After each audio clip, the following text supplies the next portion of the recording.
자, 이번 시간에는 413페이지예요. 임차인의 의무죠.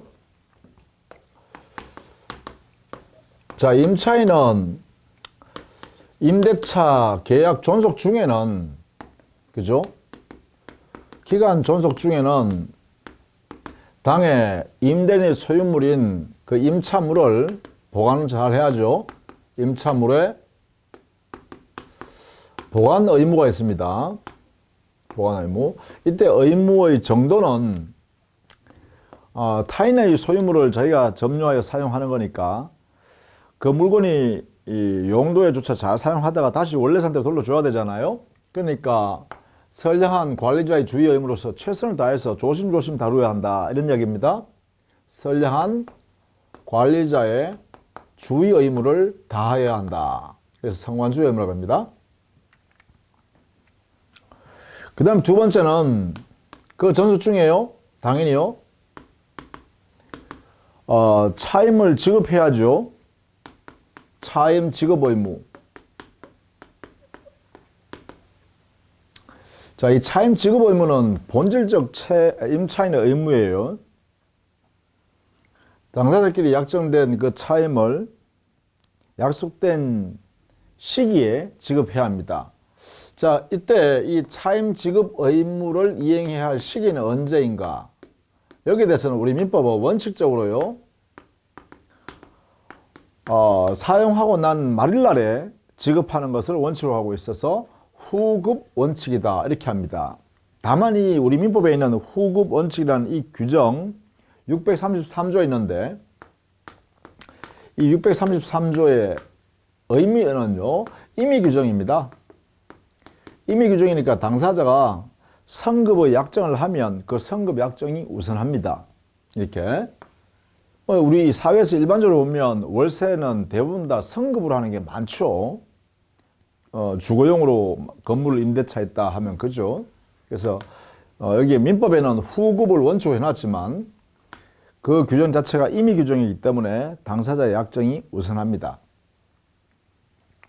만약에 말입니다, 이 차임 지급할 날짜가 됐음에도 불구하고 2기 이상 연체를 하면, 예를 들면 임대인은 임대차 계약을 해지해버릴 수 있습니다. 이렇게 해지하면 그때부터 즉시 임대차 계약이 종료되고 임차인은 그 당의 목적물을 반환해 줘야 되죠. 즉시요. 그래서 해지할 수 있게 됩니다. 임대인은 임대차 계약을 해지할 수 있다. 자, 여기서 2기 이상 했는데, 2기란 것은 결국은 연체한 총 금액이 2기분 이상이다, 이런 뜻을 갖고 있어요. 그러니까 여기 의미는 연체 총 액수가 이게 2기분의 총액 이상이 되는 것을 말한다, 이렇게 보시면 돼요. 그러니까 연속에 2번 연체해야 된다, 이런 것이 아니란 것이죠, 의미가. 그래서 요 의미도 잘 알아두셔야겠습니다. 자, 그런 내용이 거기에 413페이지 하단에 차임 시기에 관한 것, 차임 지급 연체와 계약 해지요. 640조에 있죠. 2기 이상의 차임액에 달하면 이렇게 되어 있습니다. 그렇게 정리를 해 두시면 되겠어요. 그 다음에 세 번째는, 물론 요 차임 지급이 의무 관련해서는 법정 저당권, 법정 질권, 이런 것이 임대인한테 인정될 수 있죠. 예컨대 차임을 지급할 임차인이 차임을 지급하지 않으면, 연체하게 되면 그 임차인의 소유 동산이나 또는 토지 위에 있는 건물 기타 공작물에 압류를 하게 되면 임대인이, 그러면 그 압류 효력이요, 질권과 저당권과 똑같은 효력이 발생합니다. 그래서 우선 변제적 효력이 발생할 수 있다는 것이죠. 그런 권리를 보통 우리 차임 연체, 이 되면 임대인에게 우리 민법에 정해진 질권이나 저당권을 이렇게 인정하고 있다. 이렇게 정리해 두시면 되겠죠. 자, 그 다음에 세 번째요. 임차인의 의무가 뭘까? 그래서 임대차 존속 기간이 만료가 되면요, 이때는 당의 임차인은 그 사용하고 있던 임차물을 반환해 줘야죠. 반환 의무가 당연히 존재합니다. 이것이 우리 416페이지 가면 임차물 반환 의무에 나왔죠. 물론 이것은 원상복구해서 반환해야겠죠. 자, 이렇게 정리해 두시면 되겠죠. 보관하고 차임 지급하고 그리고 임대차가 끝나면 반환해야 할 의무를 진다. 이렇게 정리해 두시면 되겠습니다.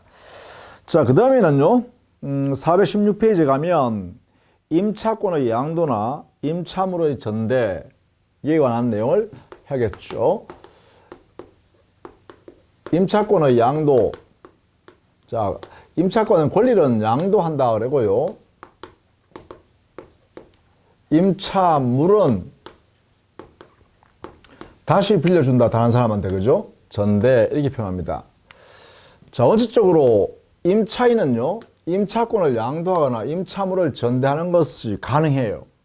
자, 첫 번째, 원칙적으로 이 양도나 전대가 가능하다.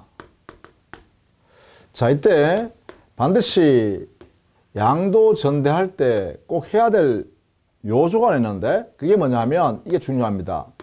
임대인의 동의를 받아야 합니다. 임대인의 동의를 얻어서 양도하거나 전대하자, 이 말입니다. 그럼 이때 임대인의 동의는 어떤 의미일까? 이게 이제 의미가 되는데, 임대인의 동의는 바로 임차권을 양수받은 양수인이나 전대차에서 전차인이 있겠죠.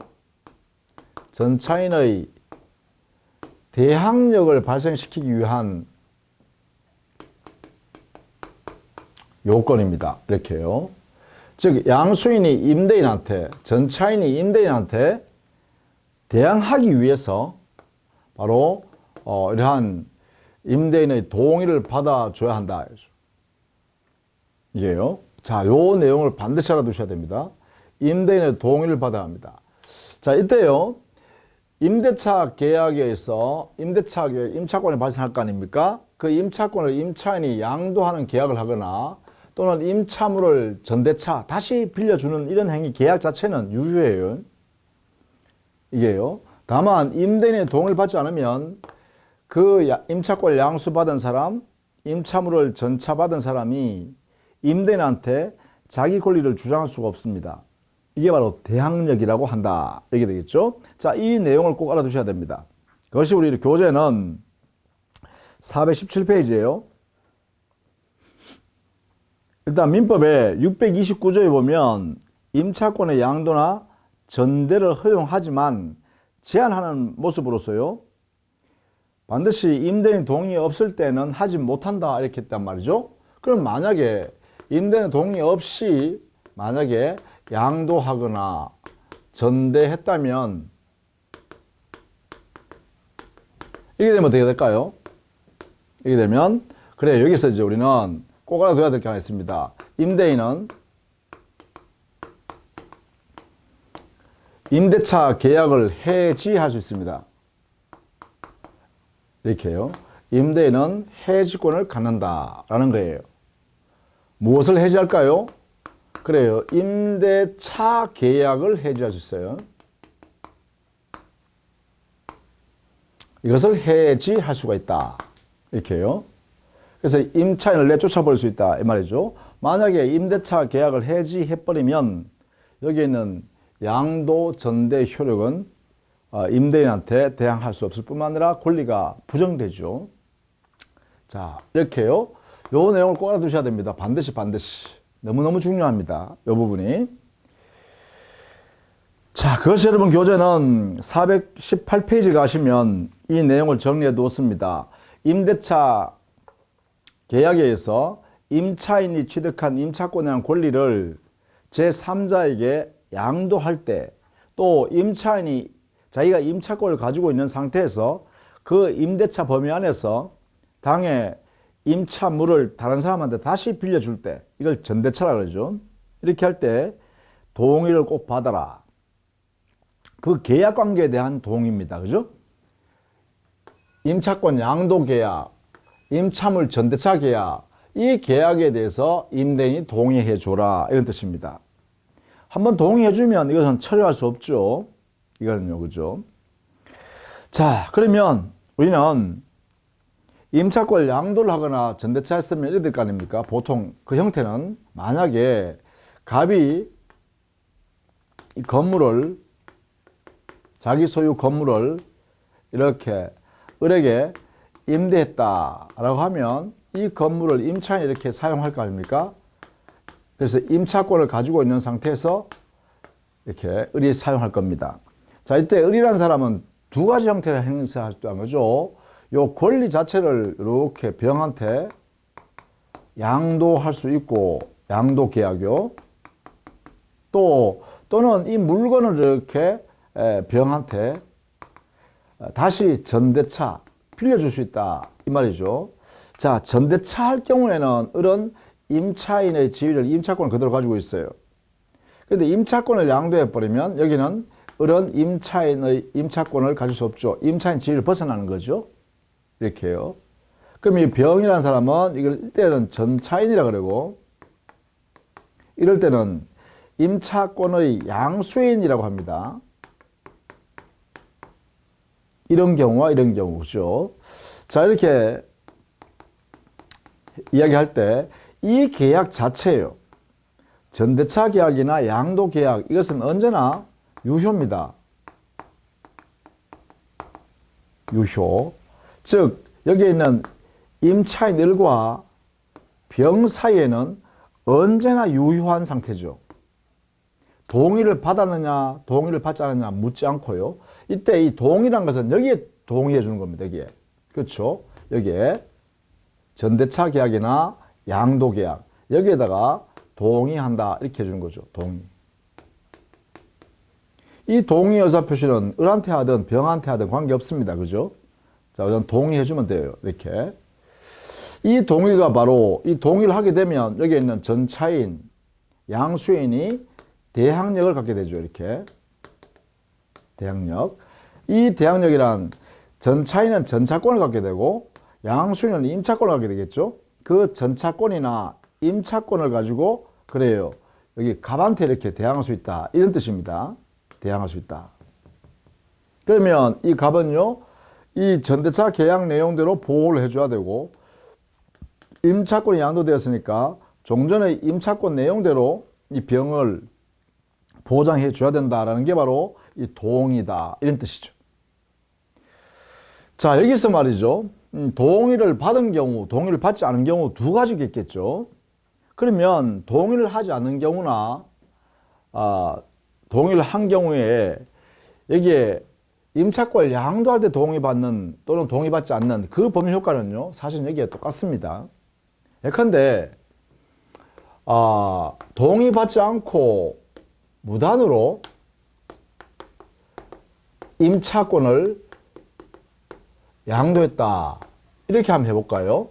그러면 어떤 관계가 되냐면 똑같이요. 갑이 임대인이 되고 을이 임차인이 되고 그 임차인이 가지고 있는 임차권이라는 권리를 이렇게 양도 계약을 통해서 병한테 양도했다. 이렇게 해보죠. 그럼 이 사람은 우리는 임차권을 양수한 사람. 그럼 종전의 임차인은 뭐예요? 양도한 사람이 되겠죠. 이렇게.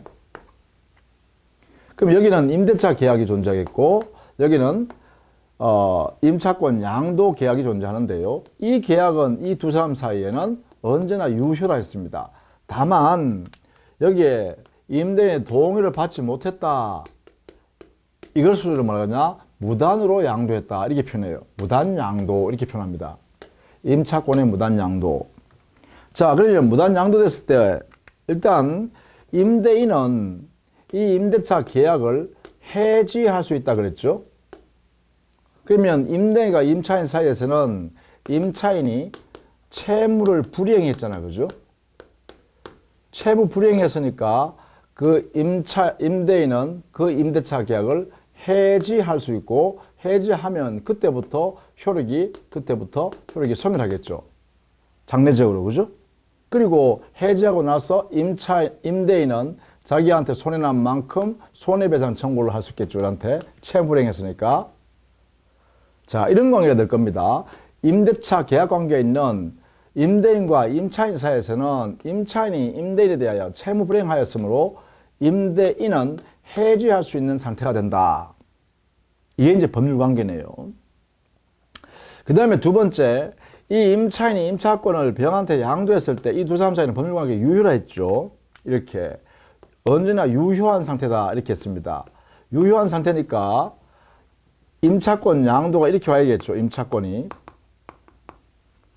이렇게 넘어오면 이 임차인은 그 지위에서 벗어납니다. 벗어난다 이렇게 되는데, 다만 유효하기 때문에 을은 갑의 동의를 받아야 할 담보 책임, 양도인은 동의받아 줘야 할 책임을 짊어지죠. 왜냐하면 이 사람이 대항력이 없으니까. 그죠? 그래서 이 양도 계약 내용대로 효력은 유효하게 발생되어 있습니다. 즉 을과 병 사이, 양도인과 양수인 사이에서는 임대차 계약이 유효하게 양도된다. 다만 이것은 두 사람 사이입니다. 그래서 이걸 우리는 채권적 유효다. 채권적 유효 이렇게 표현합니다. 채권적으로 당사 사이 유효다. 다만 이 병 양수인이 당의 목적물을 점유하는 것은 이 사람이 점유 중이잖아요. 임차권을 취득했으니까 당의 임차물도 이렇게 넘겨받았을 거 아닙니까? 이때 이 양수인 점유는, 자, 임대인과의 관계는 어떻게 될까? 이 두 사람 사이 관계요. 이 두 사람 사이의 관계는 이 병이라는 양수인은 대항력이 없잖아요. 즉 임대인한테 주장할 수 있는 근거가 없다 이 말입니다. 힘이 없다는 거예요. 그렇다면 이 점유는 대항력이 없는 상태이기 때문에 불법 점유가 되겠죠. 이렇게 누구에 대해서 불법 점유하면 바로 여기, 그렇죠? 이 임대인과의 관계에서는 불법 점유가 되어버린다. 이렇게 되어버립니다. 그러면 이 양수인의 불법 점유에 대해서는 임대인이 권리를 갖겠죠. 첫 번째, 야, 내 소유물을, 또 내가 점유하고 있는 물건을, 야, 너 그 물건 돌려주라. 이렇게 하겠죠. 야, 너는 내한테 아무런 권한도 없이 왜 내 물건을 네가 가지고 있니? 내놔. 이렇게 하겠죠. 그래서 여기서는 물권에 의해서 물권적 청구권을 행사할 수 있습니다. 반환 청구권이겠죠. 자, 이때 이 조심해야겠는데, 반환 청구권을 행사할 때는요, 임대인이 임대차 계약을 해지하지 않았다면 아직, 그러면 이 반환은요, 임차인에게로 반환하라.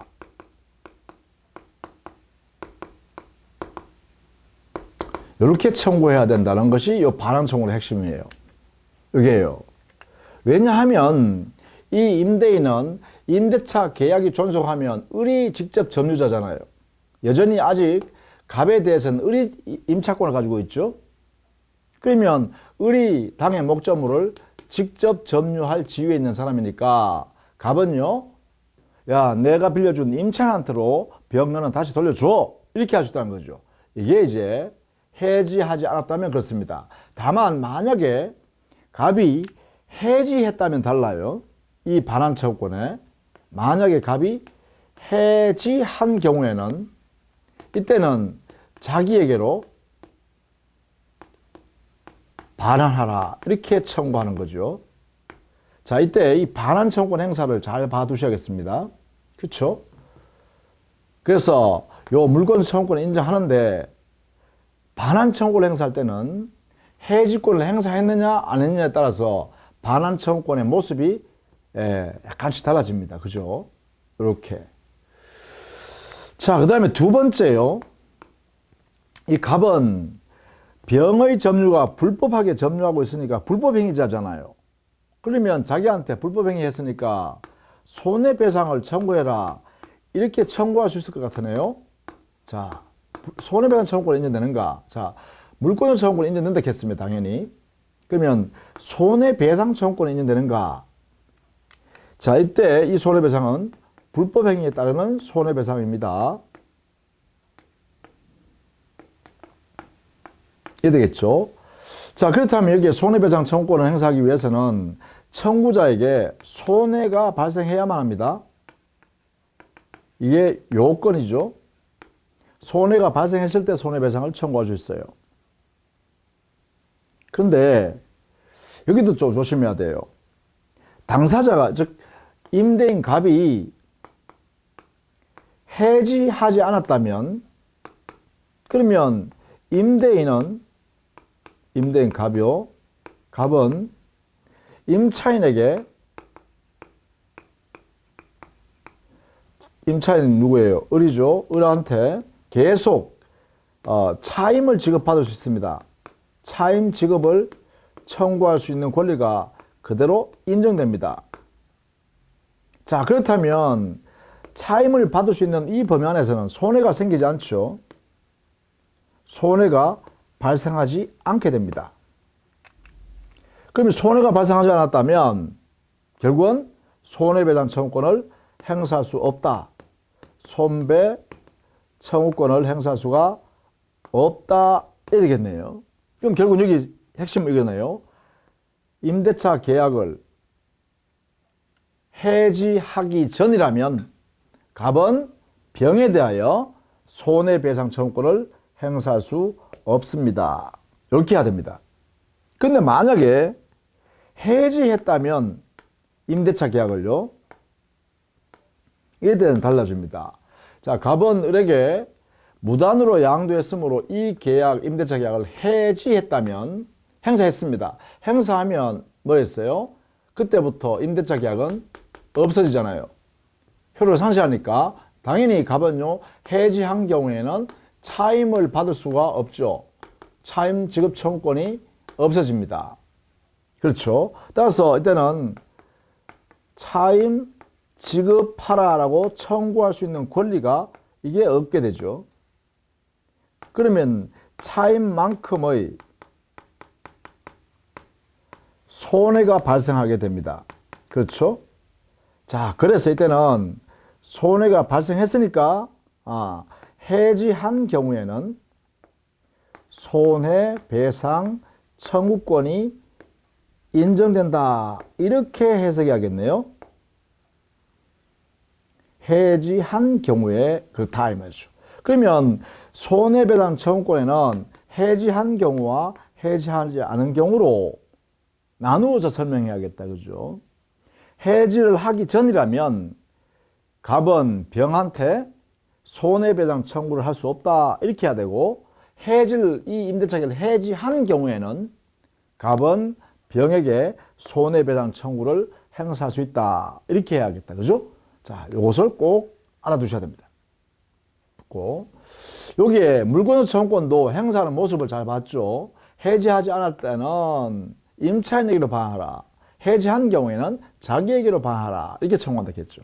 이렇게. 따라서 이 두 가지를 반드시 알아두셔야겠다. 물권 청구를 인정하되 해지권 행사 여부에 따라서 반환 청구의 모습이 조금 다르다. 그 다음 손해배상 청구도 마찬가지죠. 이게는 해지를 행사했느냐 안 했느냐에 따라서 손해배상 청구권이 부정되기도 하고 인정되기도 한다. 이 내용을 같이 정리를 딱 해둬야 합니다. 자, 여기에 바로 무단 임차권 양도죠. 그런데 이러한 법리는요, 이러한 결론은 무단으로 임차물을 전대해도 똑같습니다. 이렇게 임차물 전대한 경우에도 그 효과는 같습니다. 이 모습이 똑같습니다. 이 전대차 계약은 을과 병 사이에 유효하게 채권자로 존재하고 있고, 따라서 전대인인 임차인은 임차인 지위에서 당해 임대인의 동의를 받아줄 담보 책임을 지고, 그 다음 이때 이 무단으로 전대하였음으로 인하여 임대인은 임대차 계약을 해지할 수 있죠. 채무불이행이니까. 장차 해지하는 것은 당연히 자유롭게 행사할 수 있다. 이렇게 되겠죠. 그 다음에 전차인과 임대인 사이에서는 아무런 법률 관계는 없지만 이 전차인의 점유는 점유가 대항력 없는 상태로 점유하는 것이니까 불법 점유가 되고, 따라서 결론적으로 임대인은 전차인에 대해서 물권적 청구의 반환 청구권이 가능하고 손해배상 청구권을 행사할 수 있냐 여부에 따라서 해지권 행사 여부에 따라서 정한다. 이렇게 있죠. 그래서 이 내용은 고스란히 전차인한테도, 즉 무단 전차인한테도 똑같이 적용된다라는 것입니다. 이렇게 무단 양도, 무단 전대의 모습은 법 효과 면에서는 같다. 이렇게 정리해 두시면 되겠다라는 것이죠. 자, 만약에 그러면 이것을 동의받아서 해주면 어떻게 될까? 동의받은 경우, 임차권을 동의받아서 양도한 경우요. 우리는 이것을 우리 법에 인정된 양도받아 했으니까 적법 양도가 됩니다. 그럼 이래 되겠죠. 자, 임대인이 임대차 계약의 목적물을 임차인한테 넘겨줬을 것이고, 임차인. 그러면 이 사람은 임차권을 병한테 이렇게 양도 계약을 통해서 넘겼을 겁니다. 이렇게. 여기에 대해서, 여기에 임대인이 동의해 줬다면, 이 양수인이 당의 목적물을 점유하는 것은, 그렇죠? 그런데 이 목적물, 임대 목적물을 이렇게 인도해 받아서 점유하는 것은 적법한 점유일 뿐만 아니라 적법 점유. 그 다음에 대항력도 있죠. 저기 임대인한테 대항력도 인정된다. 동의받았기 때문에. 그렇죠. 동의하에 이루어졌기 때문에. 그렇다면 이 사람이요, 이제는 임차권자가 되겠죠. 왜냐하면 이 임차권이 이렇게 양도를 통해서 넘어왔으니까요. 따라서 양수인이 이제는 임차인으로서 이 임대차 내용이 고스란히 이렇게 존재하게 되고, 따라서 병은 갑에 대해서 차임 지급 관계가 고스란히 존재하겠죠. 이렇게 임대차 끝나면 양수인이 갑한테 돌려주고요. 이렇게 되겠죠. 자, 그 다음에 전대차, 동의받은 전대차는 어떻게 될까? 물론 여기에 임차권 양도해버리면 여기 임차인은 이 지위에서 완전히 벗어납니다. 그죠? 지위에서 벗어난다. 임차권을 양도해서 임차인이 이제는 병이 됐으니까 이 사람은 임차인이 아니죠. 이제는 임차인이 아니다. 이렇게 되겠죠. 이게 바로 지위에서 벗어난다. 이런 뜻입니다. 자, 그러면 임차물을 전대, 동의받아서 한 경우에요. 이렇게 되면 똑같이 한번 해볼까요? 임대인이 임차인에게 빌려준 그 목적물을, 자, 여기는 그러면 임대차 계약이네요. 병에게 이렇게 다시 임대 놓는 거죠. 이걸 우리는 전대차라 그래요. 전대차 계약에서 이렇게 계약을 하면 당의 목적물을 여기 전차인에게 이렇게 넘겨주고, 이 사람은 전차인이 될 것이고, 자, 여기 임차인은 임차인 지위를 그대로 보유하면서 동시에 이 사람은 전대인이 되겠죠. 동일한 사람입니다. 그죠? 이렇게. 그러면 자, 이때 전차인이 점유하는 것은 적법한 점유죠. 그 다음에 여기 왜, 여기 동의를 받으니까요. 동의하에 이루어졌다라고 하면 여기에 대항력이 존재하죠. 그래서 적법한 점유가 되고, 그렇게 되면 임대차 계약 유효, 전대차 계약 유효, 대항력 존속. 그러면 이 전차인의 전차권은, 전대차 계약에 의해서 발생한 전차권은 여기 임대차 계약에서 발생한 임차권의 범위 안에서만 존재하고, 다른 말로 하면 전대차 계약의 내용은 임대차 계약의 내용 안에서만 유효합니다. 보증금이라든지 존속기간이라든지 등등 이게 되겠죠. 그 범위 안에서 이렇게 발생합니다. 그러면 이 사람의 전차권이 보호될 필요가 있죠. 그렇죠? 그래서 전차권을 보호하는 별도의 규정을 우리 민법은 특칙으로 두고 있습니다. 자, 이때요. 이 두 사람 사이 관계는 법률상 아무런 관계 없잖아요. 임대인과 여기에 전차인 병사에는 법률 관계가 없습니다. 당사자 사이, 당사자 의사에 의한 법률 관계는 성립하지 않습니다. 아무것도 없습니다. 여기는 임대차 계약이 있고 여기는 전대차 계약이 있지만 여기는 계약이 없습니다. 계약 관계 없으니까 이건 어떻게 되냐? 우리 민법에서요. 임대인은 권리만 갖는다. 그 다음에 전차인은 임대인한테요. 의무만 부담한다. 이렇게 규정이 났습니다. 여기는 권리만 존재하고 전차인에게는 의무만 존재합니다. 그 의무의 내용을 보면 뭐냐 하면 이렇게 되겠죠. 전차인은 전대차 계약 중에는 존속 기간 중에는 당의 목적물을 성관주의 의무로 관리해야 됩니다. 성관주의 의무가 있고요. 또 차임 지급할 의무도 있습니다.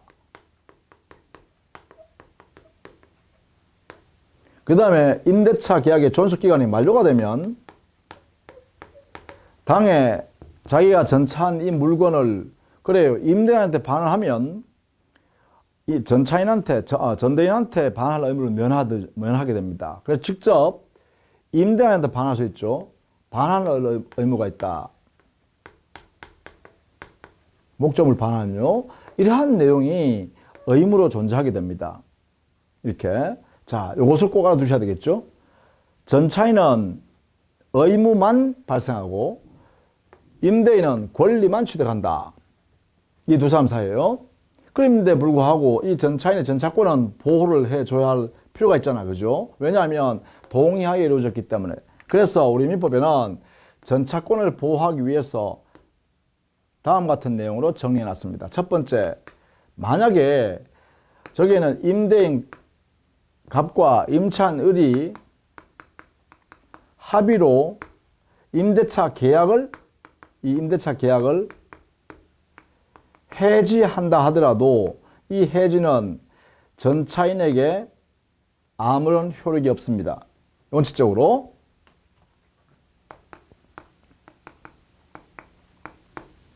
영향이 없다. 아무런 영향을 미치지 않는다. 첫 번째입니다. 자기들끼리 합의해서 임대차 계약을 해지할 수 없도록 해야겠죠.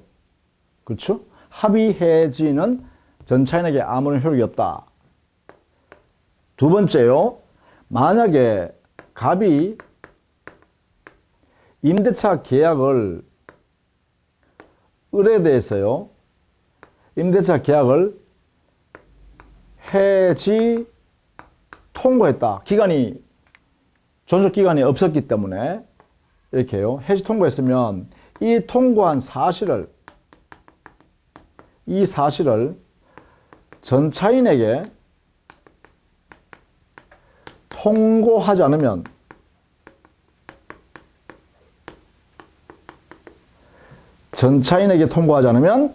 대항력이 없습니다.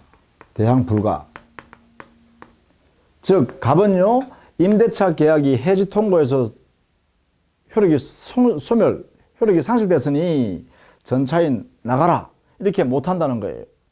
반드시 전차인에게 이러한 해지 통고 사실을 알려주고 그 통고했으니까 6개월이 지나야만 임대차 계약 해지의 효과가 발생합니다. 이렇게요. 그래서 이 통고 반드시 해야 할 의무가 있다는 것입니다. 그 다음에 세 번째요. 만약에 이 전차인이 토지 전차인이라면 자, 토지 임대인한테 직접 그 토지상에 있는 전차인 자기 소유물을 매수 청구를 할 수 있어요. 즉, 임대차 계약을 갱신 청구하고, 임대관계를 갱신을 청구하고, 갱신 청구.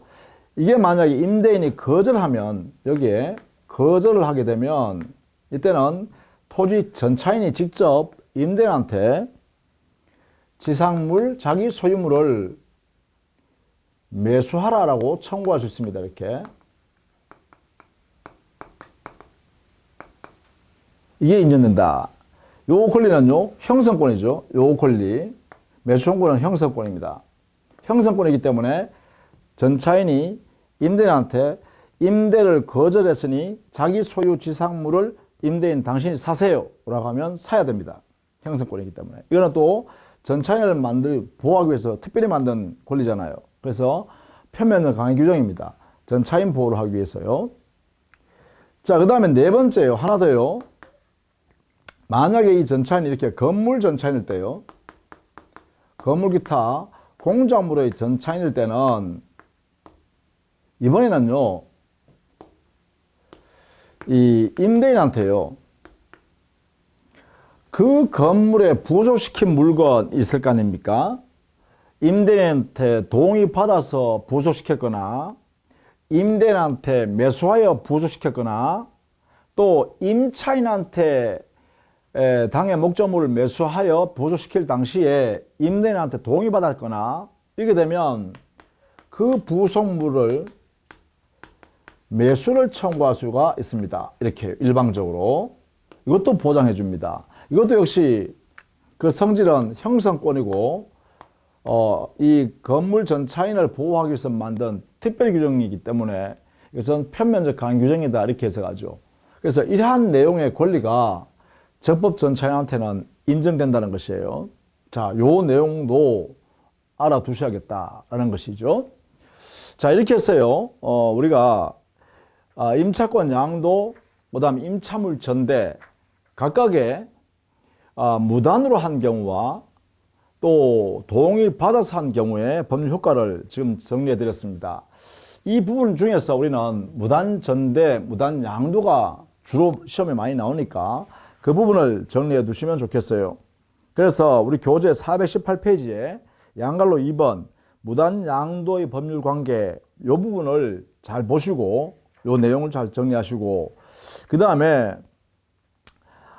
무단 전대에서는 421페이지에 무단 전대의 법률 효과 있죠. 제가 지금 설명했던 압축해서 정리해드린 그 내용을 정리를 꼭 해두시기 바랍니다. 그 다음에 422페이지 가면 보증금이나 권리금인데요.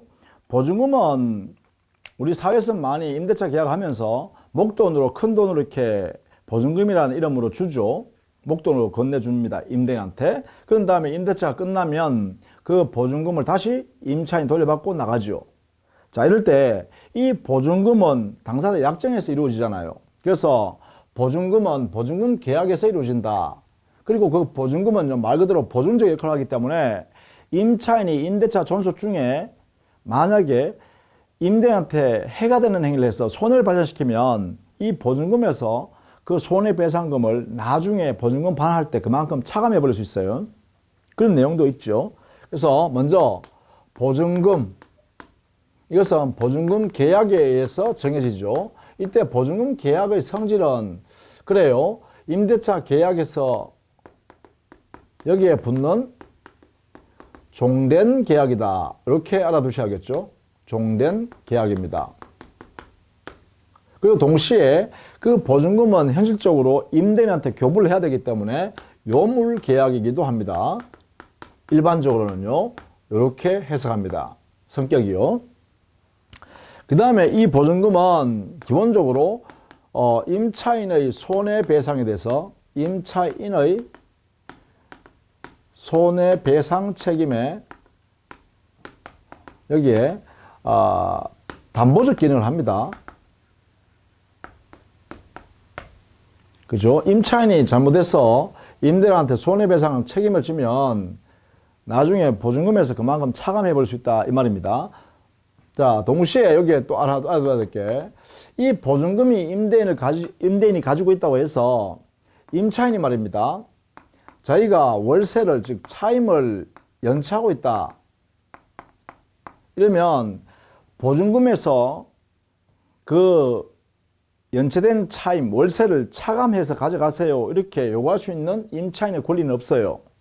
이럴 때는 이 차임에서 차임 연체된 이 차임을 보증금에서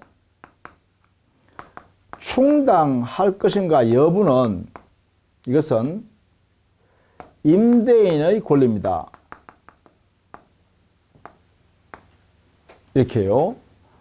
따라서 임대인이 연체된 차임 지급을 청구하게 되면 임차인은 차임을 지급해야 합니다. 임차인이 말입니다. 임대인한테 내가 보증금 목돈을 맡겨놨으니까 그 목돈에서 그만큼 내가 연체된 차임을 충당해 나가세요. 그냥 당신이 가지세요. 거기서 빼내가세요. 이렇게 못한다는 거예요. 그 보증금에서 연체된 차임에 충당할 것인가 말 것인가는 임대인이 마음대로 정할 수 있는 권리일 뿐입니다. 임차인의 권리가 아니란 거예요. 자, 이것을 꼭 이해해 두셔야겠죠. 이 말의 의미를요. 차임 연체한 경우 보증금에서 충당해 가라 라고 할 수가 없습니다. 그것은 임대인의 권리다. 이렇게 정리해 둡니다. 자, 그 다음에 임대차 계약이 끝나면 그러면 보증금은 다시 돌려받게 되는데 이 보증금 이 반환 청구권은 언제 발생하는가? 여기에 대해서 우리 판례와 학설의 많은 다수의 견해는요, 당연히 임대차가 종료하면 발생한다. 이렇게 해석합니다. 임대차가 종료할 때 보증금 반환을 청구할 수 있는 권리가 발생한다. 물론 이때 임차인이 임대차 존속 중에 뭐 연체 차임이 있다든가 또는 손해를 끼친 게 있다면 그 보증금에서 그만큼 차감한 잔액의 보증금을 반환 의무와 그 반환 청구를 행사하게 된다. 이런 게 되겠죠. 의미가. 자, 이때요. 당연히 그러면 임차인은 임차물을 반환해 줘야 되잖아요. 그러니까 이때는 이것은 임차인의 임차물 반환 의무와 동시 이행 관계입니다. 이것도 같이 알아두셔야 됩니다.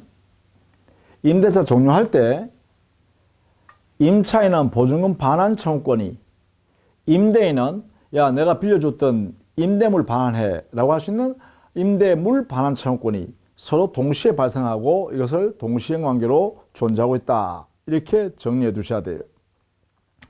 자, 그것이 422페이지 제일 밑에 보시면 동그라미 1번 보증금 반환 청구권의 반환 시기, 이걸 꼭 알아두셔야 돼요. 판례도 역시 임대차가 종료할 때 발생한다 이렇게 했죠. 이렇게 정리해 두시고, 그 다음에 다음 페이지 동그라미 2번에요. 423페이지 제일 위에 있죠. 거기 보시면 임차물 반환 의무와 보증금 반환 의무 관계는 동시 이행 관계다. 이렇게 판례가 보고 있죠. 그렇게 정리를 좀 해두시면 되겠고, 권리금은 우리는 상가건물 임대차 보호법에 가면 권리금에 관한 내용을 상세히 배웁니다. 이때 권리금 반환 의무는 당연히 발생하는 것은 아닙니다. 또 권리금 반환 청구권이 임차인한테 당연히 발생하는 건 아니에요. 이것은요. 따라서 원칙적으로 권리금은 반환 청구권이 인정되지 않는다가 원칙입니다. 자, 그 다음에 임대차 종료는요. 그래요. 그게 사유를 좀 알아두십시오. 임대차가 어떤 사유가 발생하면 임대차 관계가 종료되는가. 첫 번째, 기간 만료되면 되겠죠. 존속기간 만료되면 임대차 관계가 종료됩니다. 원칙적으로. 그 다음에 해지 통고. 존속기간 약정하지 않았다면 임대인이나 임차인이 상대방에 대해서 해지 통고하면 되죠. 다만 그 부동산할 때는 6월 1일이 각각 필요하죠. 해지 통고 기간요. 그 다음에 동산할 때는 5일이 필요하죠. 그 다음에 해지권 행사입니다. 그게 즉시 해지라는 것은 해지 통고가 아니라 임대인이나 임차인이 채무 불이행했을 때 상대방이 해지한다 그러죠. 다만 이제 임차인이 차임을 2기 이상 연체했을 때만 임대인이 해지할 수 있죠. 이렇게요. 뭐 그런 내용으로 정리하시면 되고, 임대차 계약이 종료되면 서로 청산해야 됩니다. 그죠? 따라서 만약에 임대인이 보증금을 받은 게 있으면 돌려줘야 되고, 임차인은 임차물을 원상 회복해서 돌려줘야 되는 것이 서로 간의 동시행 관계로 존재한다. 이렇게 말씀드렸네요. 그래서 서로 간의 의무를 청산하면 된다라는 것이죠. 자, 이렇게 해서요. 임대차 법률 효과를 쭉 정리했습니다. 그 중에 임대인의 권리 의무, 임차인의 권리 의무 이걸 잘 정리하시고 특히 임차인의 권리 의무를 잘 봐두십시다. 임차인의 권리 의무.